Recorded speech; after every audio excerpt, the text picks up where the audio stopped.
नमस्कार दोस्तों, आज हम पढ़ते हैं वर्ब के बारे में। और वर्ब में कौन सा part? Verb according to its object के बारे में आज हम अध्ययन करेंगे। देखो, हमने यहाँ तक पहले पढ़ रखा है कि वर्ब कितने, ये जो verb according to its object है, इसके आधार पर वर्ब कितने प्रकार की हैं? दो प्रकार की हैं। कौन कौन सी हैं? एक तो ट्रांसिटिव वर्ब और दूसरी इंट्रांसिटिव वर्ब। अब ट्रांसिटिव वर्ब का मतलब इसमें क्या है? ट्रांसिटिव वर्ब का मतलब होता है इसके साथ में हमेशा ऑब्जेक्ट आता है, और इंट्रांसिटिव वर्ब के साथ में कोई ऑब्जेक्ट नहीं आता है। अब यदि ट्रांसिटिव वर्ब के साथ में ऑब्जेक्ट आता है तो इसको तो हमें क्या करना पड़ेगा? थोड़ा विस्तार से पढ़ना पड़ेगा। और जिसके साथ में इंट्रांसिटिव वर्ब है, जिसके साथ में कोई ऑब्जेक्ट नहीं है, तो इसका तो थोड़ा सा काम बनता है अपना। तो हम सबसे पहले लेते हैं इंट्रांसिटिव वर्ब को ले लेते हैं और इसके बारे में अध्ययन करते हैं। जैसे देखो,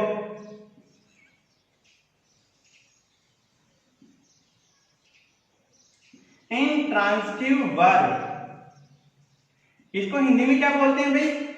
अकर्मक क्रिया बोलते हैं इसे, अकर्मक क्रिया। अब क्या होती है ये? देखिए, सबसे पहली बात है इसमें कि इंट्रांसिटिव वर्ब होगा तो इसमें सब्जेक्ट आएगा, और सब्जेक्ट आने के बाद में क्या आएगा भाई? Verb intransitive, verb intransitive. तो ये आ जाएगा इसमें वर्ब इंट्रांसिटिव आने के बाद में। इसके बाद ऑब्जेक्ट आएगा या नहीं आएगा? ऑब्जेक्ट नहीं आएगा। अब ऑब्जेक्ट नहीं आएगा तो फिर क्या चीज आएगी? अदर वाली कोई सी भी चीज आ सकती है। अब अदर वाली क्या चीज आ सकती है? देखो, अदर में यहां पर कुछ भी हो सकता है, एमटीटीआर हो सकता है, या फिर एक चीज में बता दूं जो मोस्टली आ सकता है इसमें, सब्जेक्ट कॉम्प्लीमेंट।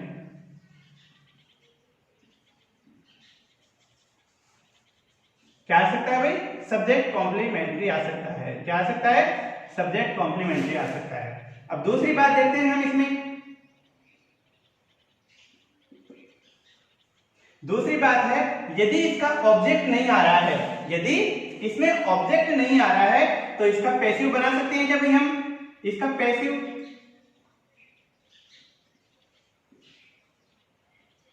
पैसिव वॉइस भी इसका हम नहीं बना सकते, पैसिव चेंज नहीं कर सकते इसका।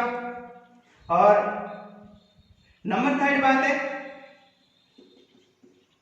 यदि इसमें ऑब्जेक्ट नहीं आ रहा है, यदि इसमें ऑब्जेक्ट नहीं आ रहा है तो व्हाट या whom, तो व्हाट या whom इन दोनों के जवाब भी नहीं होंगे, जवाब नहीं आएंगे। तो ये बात हमारी इसमें समझने लायक हो गई। यहां तक आपको ये बात समझ में आ गई होगी। अब हम नेक्स्ट बात करते हैं ट्रांसिटिव वर्ब की। ट्रांसिटिव वर्ब को हिंदी में बोलते हैं सकर्मक क्रिया। तो कहने का मतलब, इसके नाम से ही अब पता चल रहा है हमें कि सबसे पहली बात क्या हो जाएगी? सब्जेक्ट आएगा, और सब्जेक्ट के बाद में आएगी वर्ब ट्रांसिटिव, और वर्ब ट्रांसिटिव आने के बाद में क्या आएगा भाई? ऑब्जेक्ट आएगा, और ऑब्जेक्ट आने के बाद में कुछ भी अदर चीजें आ सकती है। ठीक है। अब ऑब्जेक्ट भी कितने प्रकार का होता है? दो प्रकार का होता है, जिसमें पहला का होता है इनडायरेक्ट ऑब्जेक्ट,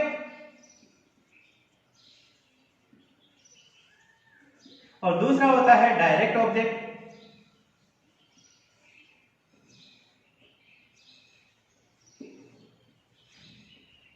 अब इनडायरेक्ट किसका जवाब होता है भाई? इनडायरेक्ट जवाब होता है whom का, और डायरेक्ट ऑब्जेक्ट जवाब होता है what का। तो ये दोनों जवाब भी क्या आएंगे? इसमें आएंगे। तो ये दोनों के जवाब इसमें मिलेंगे।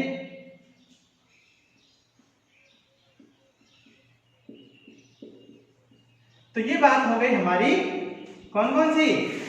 इसके बारे में, ट्रांसिटिव वर्ब के बारे में। दूसरी बात इसमें ये हो गई। यहाँ पर थर्ड बात है इसकी। थर्ड बात क्या होगी? अब इसमें ऑब्जेक्ट आ रहे हैं, और ऑब्जेक्ट आ रहे हैं तो इनके पैसिव वॉइस बनेगा। क्या बनेगा भाई इसका? पैसिव वॉइस बनेगा।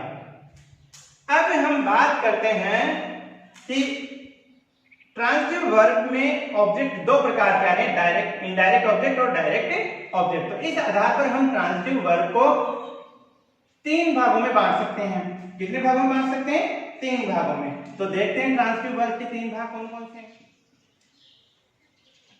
कौन कौन से हो जाएंगे भाई? पहला तो हो जाएगा मोनोट्रांजिटिव।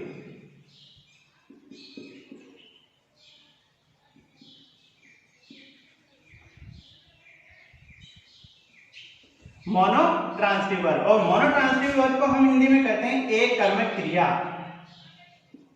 एक कर्मक,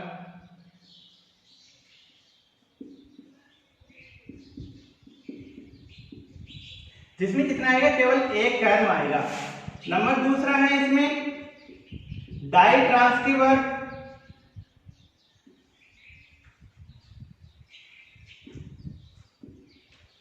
डाइट्रांजिटिव वर्ब, इसे हम कहेंगे द्विकर्मक क्रिया।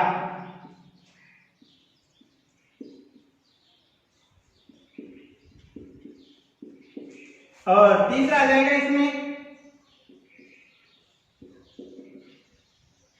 Complex transitive.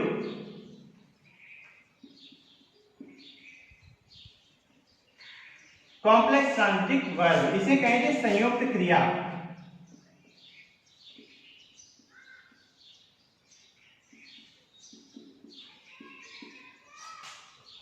थोड़ा सा समझ लेते हैं। मोनोट्रांजिटिव वर्ब क्या होगी?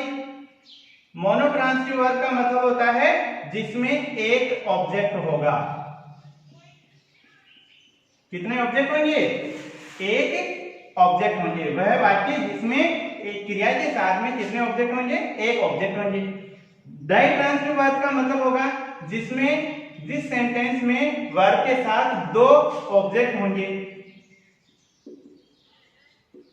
कितने ऑब्जेक्ट्स होंगे? डबल ऑब्जेक्ट्स होंगे। और डबल ऑब्जेक्ट के बारे में मैंने बताया आपको कि डबल ऑब्जेक्ट आएंगे तो पहला ऑब्जेक्ट तो क्या होगा? इनडायरेक्ट ऑब्जेक्ट, और दूसरा ऑब्जेक्ट क्या होगा? Direct object. और तीसरी बात है हमारी कॉम्प्लेक्स ट्रांजिटिव वर्ब की। तो कॉम्प्लेक्स ट्रांजिटिव जो वर्ब होगी उसमें पहला तो होगा वर्ब के बाद में ऑब्जेक्ट, और दूसरा होगा ऑब्जेक्ट कॉम्प्लीमेंट्री।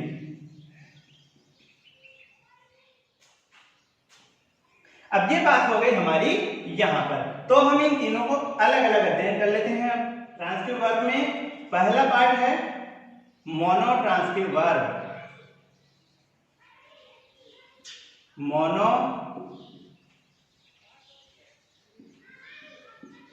ट्रांजिटिव वर्ब, इसका होगा सब्जेक्ट और वर्ब ट्रांजिटिव, और इसके बाद में ऑब्जेक्ट आएगा, और ऑब्जेक्ट के बाद में क्या है? अदर आ सकता है। अब देखिए ये पहली बात थी इसकी। अब इसमें ऑब्जेक्ट आ रहा है तो इसका पैसिव बन सकता है। दूसरी बात, पैसिव बनेगा। पैसिव जो बनता है वो वर्ब ट्रांजिटिव का ही बनता है। अब हम बात करते हैं यदि इसमें एक ऑब्जेक्ट आएगा,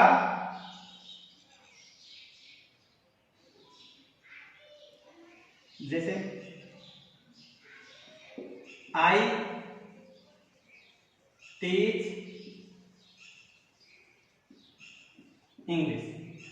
देखो वर्ब आ गई और वर्ब के बाद में एक ऑब्जेक्ट आ गया, तो ये बन गया मोनोट्रांजिटिव। अब हम ट्रांजिटिव वर्ब में दूसरा पार्ट पढ़ते हैं जिसका नाम है डाइट्रांजिटिव वर्ब। डाइट्रांजिटिव वर्ब का मतलब मैंने आपको बताया दिया कि द्विकर्मक क्रिया होता है। तो कैसे होगा? पहली बात हम इसमें देख लेते हैं। देखिए सबसे पहले क्या आएगा भाई? सब्जेक्ट आएगा। सब्जेक्ट के बाद में वर्ब कौन सी आएगी? ट्रांजिटिव वर्ब आएगी। और ट्रांजिटिव वर्ब आने के बाद में इसमें आएगा ऑब्जेक्ट, और ऑब्जेक्ट डाइट्रांजिटिव वर्ब है तो 2 ऑब्जेक्ट आना आवश्यक है, और 2 ऑब्जेक्ट आएंगे तो कौन कौन से आएंगे? पहला तो हो जाएगा इनडायरेक्ट इनडायरेक्ट ऑब्जेक्ट, और दूसरा क्या आ जाएगा भाई, डायरेक्ट ऑब्जेक्ट।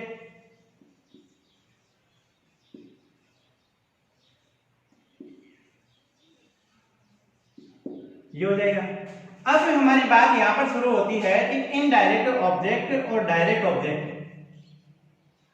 दोनों आ रहे हैं। तो इनडायरेक्ट ऑब्जेक्ट तो क्या होता है, कोई भी पर्सन होता है, कोई भी क्या होता है, पर्सन होता है। इनडायरेक्ट ऑब्जेक्ट क्या होता है, कोई भी पर्सन होता है, और डायरेक्ट ऑब्जेक्ट कोई भी थिंग होती है। थिंग यानी होता है वस्तु, और पर्सन यानी व्यक्ति।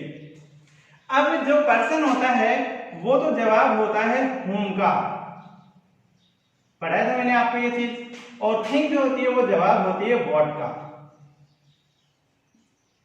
what का जवाब, कहने का मतलब हमें डायट्रांसिटिव वर्ब में whom या what के जवाब मिलेंगे।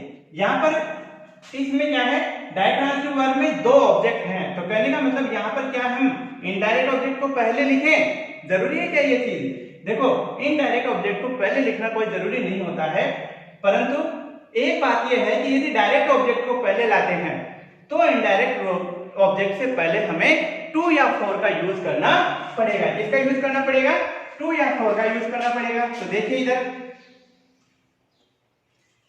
सेकेंड बात हम देखते हैं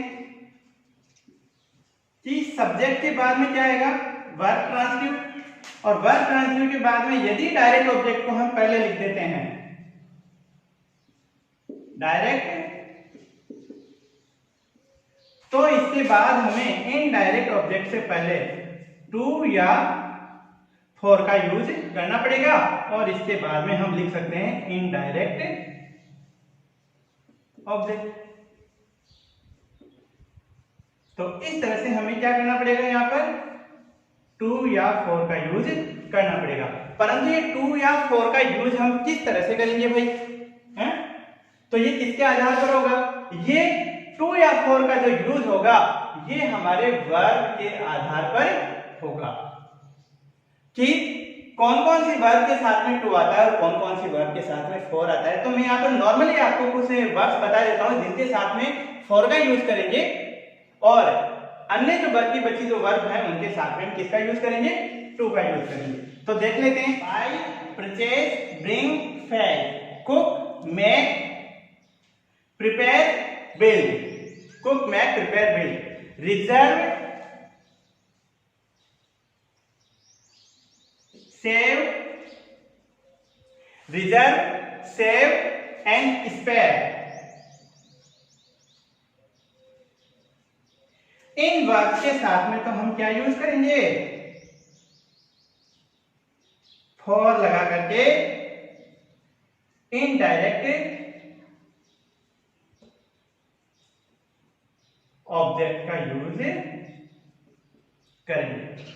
और हमारे जो कॉम्पिटिटिव में जो प्रश्न बनते हैं वो यहां से ही बनते हैं। हमें यहां से टू या फोर को टू या फोर लगा करके, वहां पे अधिकतर गलतियां होती है, तो यहां से हमारा कॉम्पिटिटिव में प्रश्न बनता है। तो हमारे पास में वर्ब कौन कौन सी हो गई जिनको हम टू या फोर लगा करके यूज करते हैं, हमारे पास में वर्ब हो गई buy, purchase, bring, fetch, cook, make, prepare, build. याद करने का तरीका भी आसान है, मैंने इसको उसी रिदम के हिसाब से सेट किया है। बाय यानी खरीदना, परचेज यानी खरीदना, ब्रिंग यानी लाना, और फेच यानी भी लाना।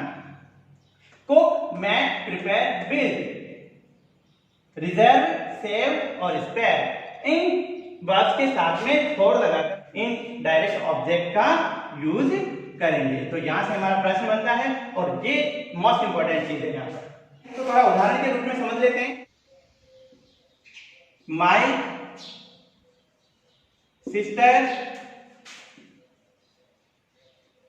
कुक्स फूड। एक सेंटेंस तो ये है, माय सिस्टर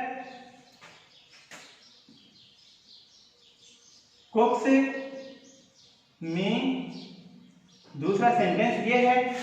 अब इसमें हमारे पास में दो ऑब्जेक्ट आ रहे हैं, तो वर्ब कौन सी आ रही है, कुक आ रही है।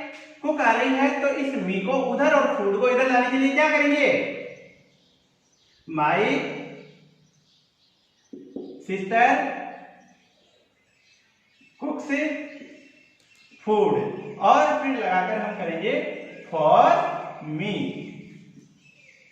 तो ये बात हमारी यहाँ पर हो गई कि यदि हमें इनका ऑब्जेक्ट का क्रम चेंज करना हो तो हमें क्या लगाना पड़ेगा, टू या फोर लगाना पड़ेगा। और टू या फोर हमें किसके रूप में लगाना पड़ेगा, किसके अनुसार लगाना पड़ेगा, हमें वर्ब के अनुसार लगाना पड़ेगा। और वर्ब कौन से हो गए, cook, make, prepare, build, buy, purchase, bring, fetch and reserve, save and spare. Verb के साथ में हमें क्या यूज करना पड़ेगा, फॉर का यूज करना पड़ेगा, और अदर वर्ब के साथ में हम लगभग टू का यूज करेंगे। अब हमारी बात आती है नेक्स्ट इसमें कि यदि डायट्रांसिटिव वर्ब है तो इसके पैसिव हैं वो भी कितने प्रकार से बन सकते हैं, दो प्रकार से बन सकते हैं। तो इसके पैसिव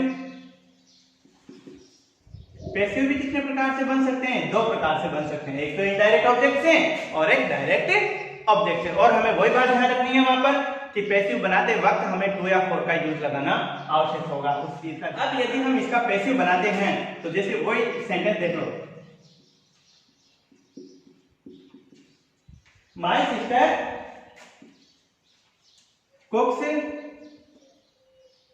मी फूड।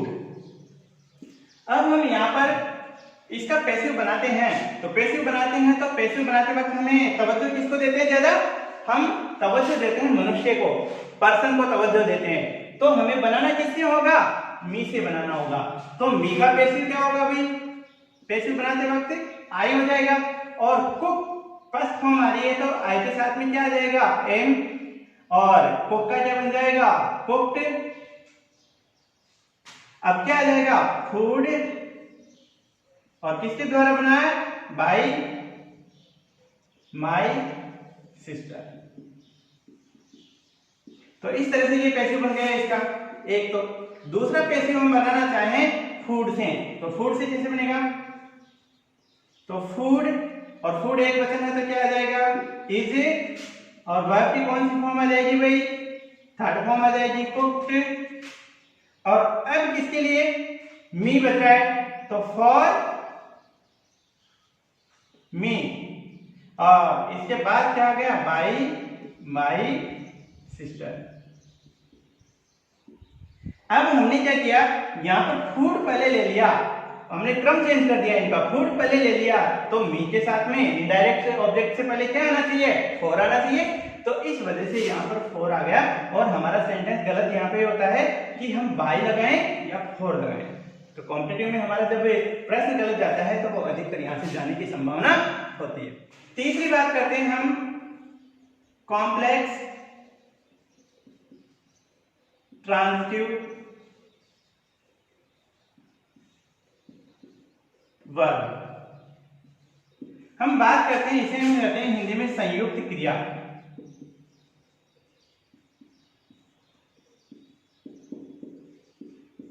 सीधी सी बात समझ लो इसको, जब हम कॉम्प्लेक्स ट्रांजिटिव वर्ब की बात करते हैं तो इसमें क्या आएगा, सब्जेक्ट आएगा, और सब्जेक्ट आएगा, कॉम्प्लेक्स ट्रांजिटिव वर्ब है, वर्ब कौन सी है, वर्ब ट्रांजिटिव, और इसके बाद में क्या आएगा, ऑब्जेक्ट आएगा, क्योंकि ट्रांजिटिव वर्ब है तो ऑब्जेक्ट आएगा। और ऑब्जेक्ट आने के बाद में इस ऑब्जेक्ट का ही संबंध दर्शाने वाला वर्ड होता है object complement.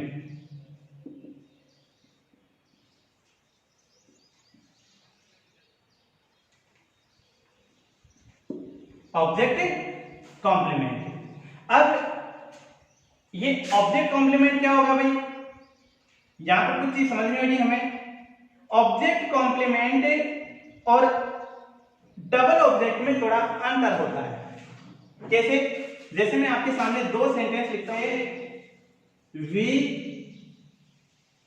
Made him monitor, और दूसरी बात है we gave him a gift। देखिए इन दोनों से आपको समझ में आ जाएगा डायरेक्ट ऑब्जेक्ट और ऑब्जेक्ट कॉम्प्लीमेंट क्या होता है। देखो we made him monitor, him क्या हुआ भाई, हमने मॉनिटर किसको बनाया, मतलब किसको, किसको बनाया, और हमने क्या बनाया भाई, मॉनिटर बनाया, तो ये हो गया बोर्ड। एक बात बताओ, हमने मॉनिटर किसको बनाया? हिम को। हिम को क्या बनाया? मॉनिटर। मतलब दोनों ही बातें क्या हो रही है? केवल एक ही व्यक्ति के बारे में बात हो रही है, केवल एक ही व्यक्ति के बारे में बात हो रही है। कहने का मतलब ये किसको प्रदर्शित कर रहा है? मतलब किसको एक्सप्लेन कर रहा है? हिम को प्रदर्शित कर रहा है, हिम को एक्सप्लेन कर रहा है कि हिम क्या बना है? मॉनिटर बना है। तो यहाँ पर जो हिम आया, ये बात हिम की हो रही है, ऑब्जेक्ट की हो रही है। अब ये बात ऑब्जेक्ट की हो रही है, तो इसे हम कहेंगे ऑब्जेक्ट कॉम्प्लीमेंट। तो इसे हम क्या कहेंगे भाई? ऑब्जेक्ट,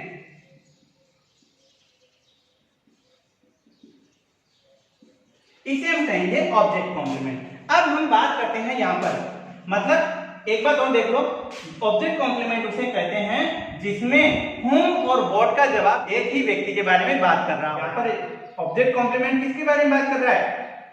कि हिम क्या बना? मॉनिटर बना। मॉनिटर कौन बना? हिम बना। तो दोनों एक ही व्यक्ति के बारे में बात कर रहा है, दोनों मॉनिटर भी वही व्यक्ति होगा, कौन? हिम। तो ये हो गया ऑब्जेक्ट कॉम्प्लीमेंट। और जब हिम को गिफ्ट दिया गया है, हिम को क्या दिया गया है? गिफ्ट दिया गया, उसे गिफ्ट दिया गया है, तो फिर ये दोनों बातें अलग अलग हो गई। तो ये एक तो हो जाएगा डायरेक्ट ऑब्जेक्ट, इनडायरेक्ट ऑब्जेक्ट, और ये हो जाएगा डायरेक्ट ऑब्जेक्ट। तो इस तरह से हमें दोनों में अंतर समझना होगा। तो अब एक बात ध्यान दो, यहां पर यदि ये ऑब्जेक्ट कॉम्प्लीमेंट हो गया, इसमें ऑब्जेक्ट कितने आए भाई? ऑब्जेक्ट दो आए या एक आए? इसमें ऑब्जेक्ट आया एक, और दूसरा क्या हो गया? Object complement. यहां पर कितने ऑब्जेक्ट आए? एक ऑब्जेक्ट आया या दो ऑब्जेक्ट आए? यहां पर एक ही ऑब्जेक्ट आया है, दूसरा तो ऑब्जेक्ट कॉम्प्लीमेंट हो गया। तो एक ही ऑब्जेक्ट आता है, तो वर्ब कौन सी हो गई? Verb transitive. और यहां पर ऑब्जेक्ट दो आया या एक आया?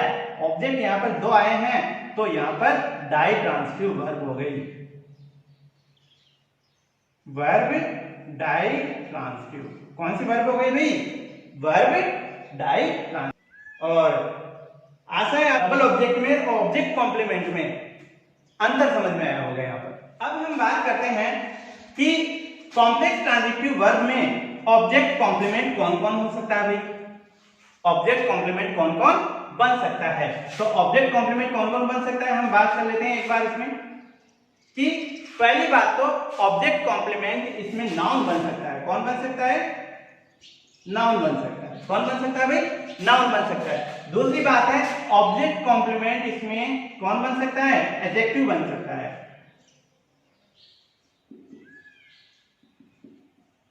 कौन बन सकता है? एडजेक्टिव बन सकता है।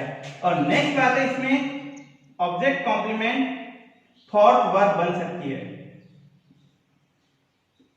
और नेक्स्ट बात है इसमें ऑब्जेक्ट कॉम्प्लीमेंट फिफ्थ वर्ब बन सकती है। और नेक्स्ट बात कि ऑब्जेक्ट कॉम्प्लीमेंट फर्स्ट वर्ब बन सकती है। और ये तीनों कौन सी वर्ब है भाई? ध्यान रखो आप लोगों को, फाइनाइट वर्ब है या नॉन फाइनाइट वर्ब है? ये तीनों ही नॉन फाइनाइट वर्ब है।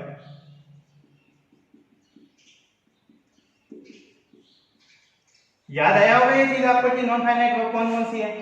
तो यहाँ पर ये तीनों क्या है? Non finite verb. कहने का मतलब नॉन फाइनाइट वर्ब में फोर्थ वर्ब, फिफ्थ वर्ब और वर्ब की फर्स्ट वर्ब क्या बन सकती है? ऑब्जेक्ट कॉम्प्लीमेंट बन सकता है। और कौन बन सकता है? नाउन या एडजेक्टिव बन सकता है। नाउन जवाब किसका होगा है ऑब्जेक्ट कॉम्प्लीमेंट में? ये जवाब होगा क्या है का। कहने का मतलब क्या है, और ये जवाब होगा कैसा है। कितने प्रकार से बन सकता है ऑब्जेक्ट कॉम्प्लीमेंट? देखो ऑब्जेक्ट कॉम्प्लीमेंट में एक तो नाउन आ सकता है जो जवाब किसका होगा? क्या है का। ऑब्जेक्ट कॉम्प्लीमेंट कौन हो सकता है? एडजेक्टिव हो सकता है जो जवाब किसका होगा? कैसा है। और ऑब्जेक्ट कॉम्प्लीमेंट कौन कौन हो सकता है? फोर्थ वर्ब हो सकती है। और ऑब्जेक्ट कॉम्प्लीमेंट कौन हो सकती है? फिफ्थ वर्ब हो सकती है। और ऑब्जेक्ट कॉम्प्लीमेंट कौन हो सकता है? फर्स्ट वर्ब हो सकती है। तो देखो फोर्थ वर्ब क्या होगी? फोर्थ वर्ब किसे कहते हैं भाई? वर्ब की फर्स्ट फॉर्म में क्या आना? आईएनजी फॉर्म का आना। और फिफ्थ वर्ब क्या होगी? फिफ्थ वर्ब में क्या होता है? टू के साथ में फर्स्ट वर्ब का आना, ये क्या होगा, फिफ्थ वर्ब होगा। और वर्ब के फर्स्ट फॉर्म को हम आगे चल के नाम देंगे bear infinitive.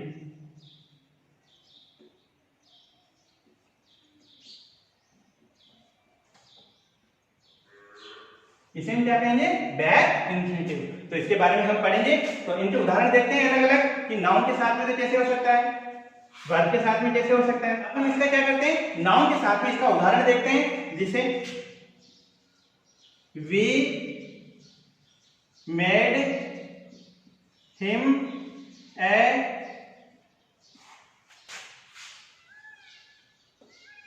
Monitor. We made him a monitor. भाई हमने उसे क्या बनाया, एक मॉनिटर बनाया। क्या बनाया, मॉनिटर। और मॉनिटर क्या है, नाउन है। तो किसका जवाब आया, ये क्या है,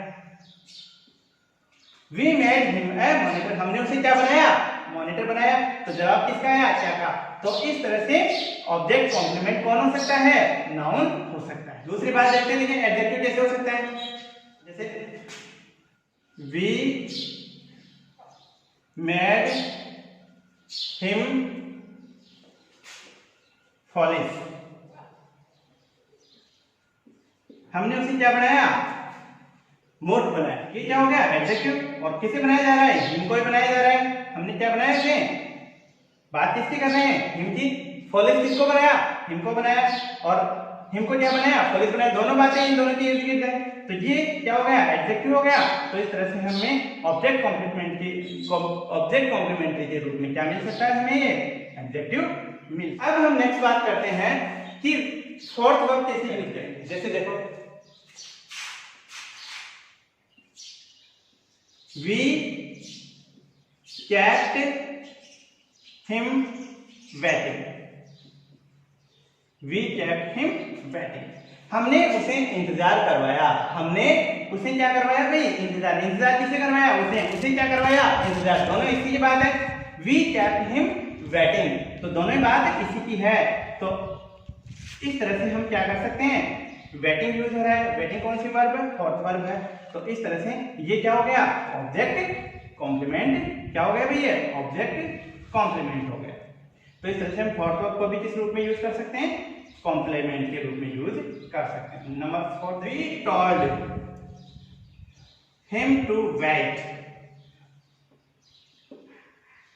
हमने उसे इंतजार करने के लिए कहा। हमने उसे इंतजार करने के लिए कहा। तो हिम के साथ में क्या जुड़ा हुआ है, टू वेट। तो ये टू वेट भी क्या हुआ, ऑब्जेक्ट कॉम्प्लीमेंट। यहां पर ये वर्ब तो है, पर कौन सा है, ऑब्जेक्ट कॉम्प्लीमेंट के रूप में यूज है ये। तो हमें इस बात का ध्यान रखना होगा, ये वर्ब है तो परंतु हम वर्ब के रूप में इसे हम क्या कहेंगे, ऑब्जेक्ट कॉम्प्लीमेंट कहेंगे। नेक्स्ट बात आती है कि फर्स्ट वर्ब के रूप में कैसे यूज करेंगे। पांचवी बात है हमारी फर्स्ट वर्ब की।